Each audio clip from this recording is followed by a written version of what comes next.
Well, that was fun. Wow, wonder what's up there.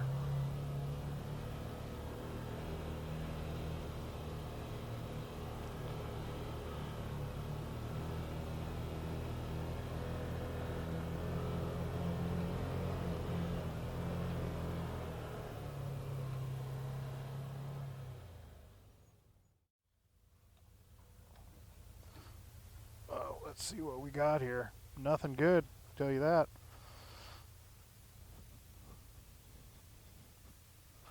Let's see here.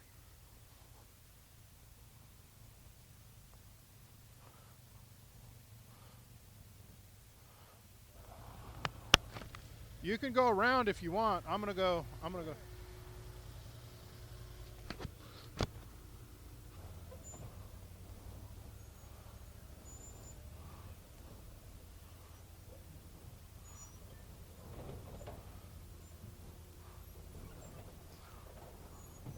Woohoo! That was crazy. We'll go up that in a second.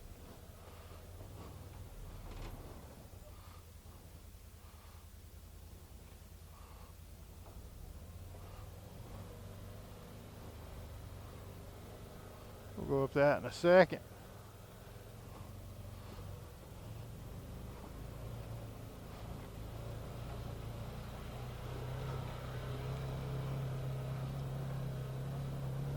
All right.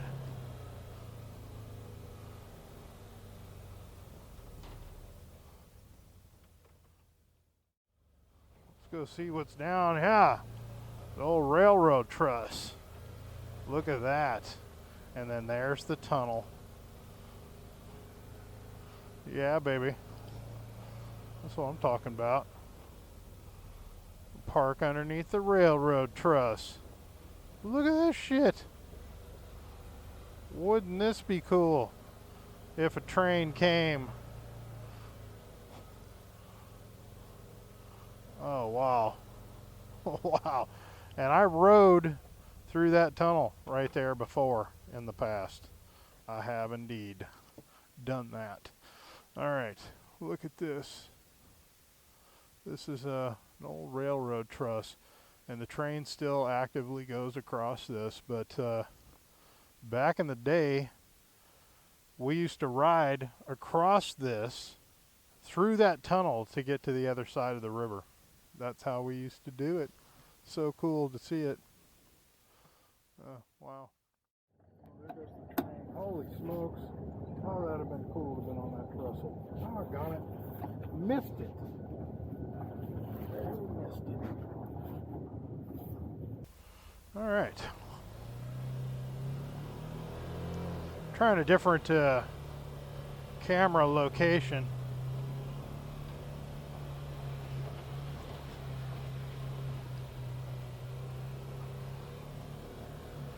See if it works out here. Holy smokes. Is this even doable? Is this even doable? I do not know.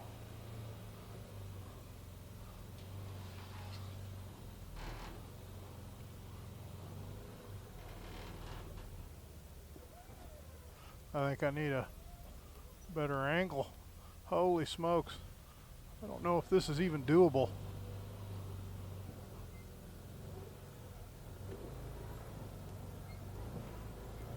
Oh, yeah, baby.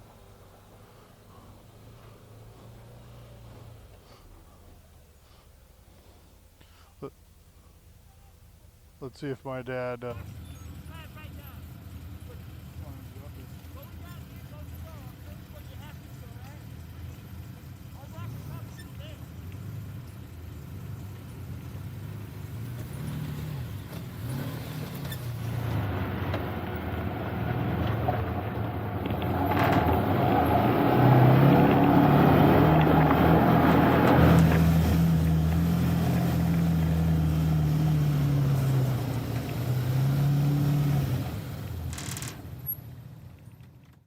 batteries keep going dead. It inopportune moments. Let's see what we got here. I think this is the way we're going.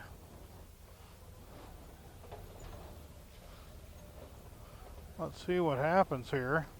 There's a couple of guys stuck here for a while.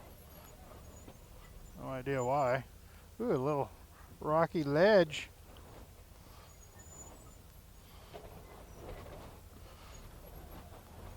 And now we're going this here way. And I think my dad's coming. I think this might have been the quote-unquote bypass, maybe. Although that's a little hairy too, isn't it? Whew. That's a little hairy. Anyways, so we were sitting underneath that railroad trestle a little while ago.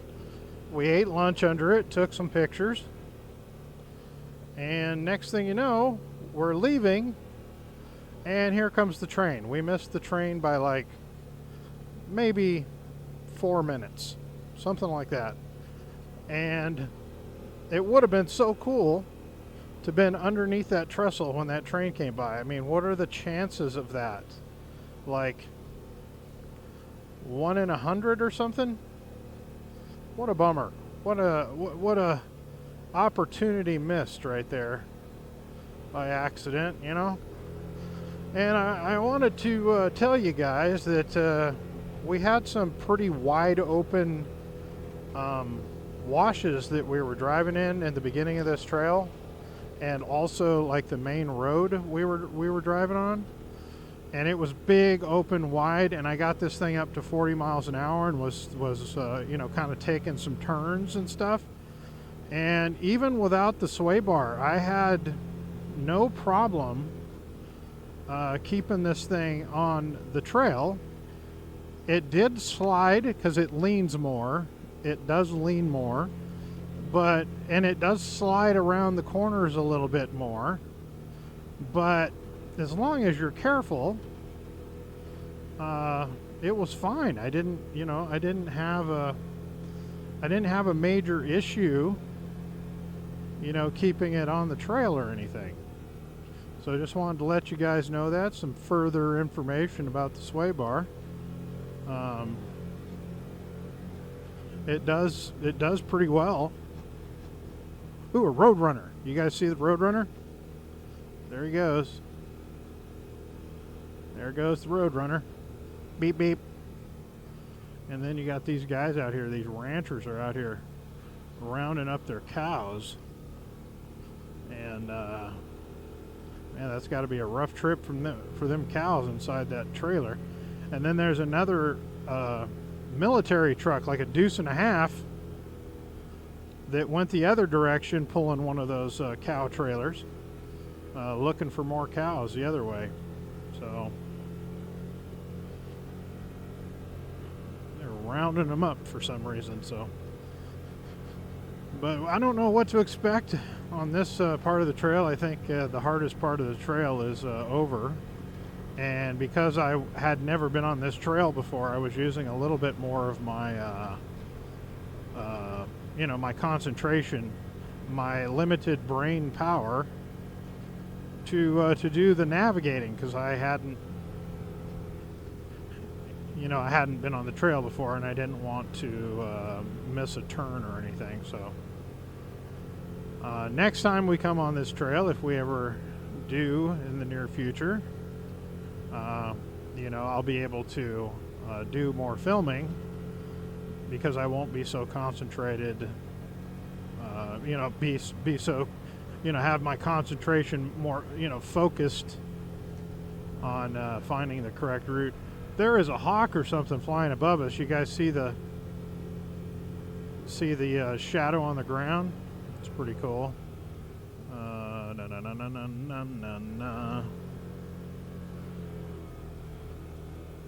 I'm still trying to follow the trail now, and I don't want to go whipping through here, because people, you know, that buy those X3s come out here and play music real loud, and they got their little blinky lights, and they drive like 80 miles an hour through these washes. You gotta be careful so you can be ready to get out of the way, you know. Okay, we should have a pretty sharp right turn coming. But yeah, I don't like to go through these too quick, because you have like a split second to fly off the trail if need be.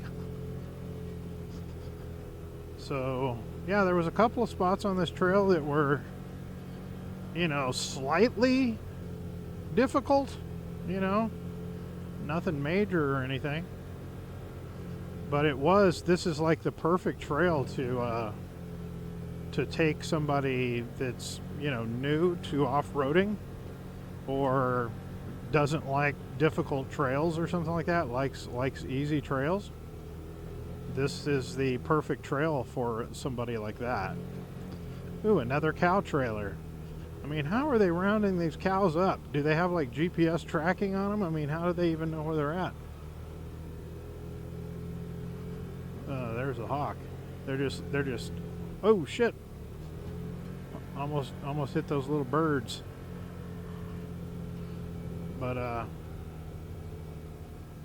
should be a sharp right turn coming. But this sand, man, is deep. Is really deep. I mean, you don't come across sand like this too often, and it's okay. Here's our sharp right turn, I believe.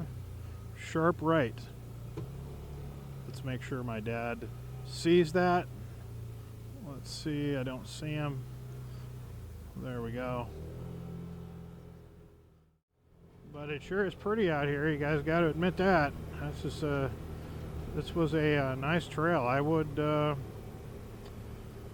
come back here again. I would definitely. I'm going to add this to the repertoire and visit back here again. It was pretty fun. There's a lot more people than I was expecting. I can tell you that. Oh crap! Oh crap! Kidney buster. Yeah, I just wasn't expecting as many people to be on it, but holy smokes, those guys are going fast. Single seater, you don't see those too often. 26 miles an hour. Man, I tell you, when you're in a UTV, 26 miles an hour feels like you're flying. For me, anyway. 30 miles an hour. But when you're in a car, it feels like you're barely moving. Like when you're going through a school zone, or when you're, driving down a residential street, feels like you're barely moving. But when you're in an open vehicle like this, it feels a little more substantial. See if we can get up to some speed here. I got my visor clicked all the way down now. Let's see what we got. Ooh, that's fun. I gotta say that's fun. So you can see, guys, that the sway bars being disconnected are not really affecting the handling that much. I mean, I'm still able to go a pretty brisk pace. That's 35 miles an hour right there. I got all the way up to 38, I do believe, somewhere in there. You guys can probably see the speedometer. And, whipping around, turns and doing just fine,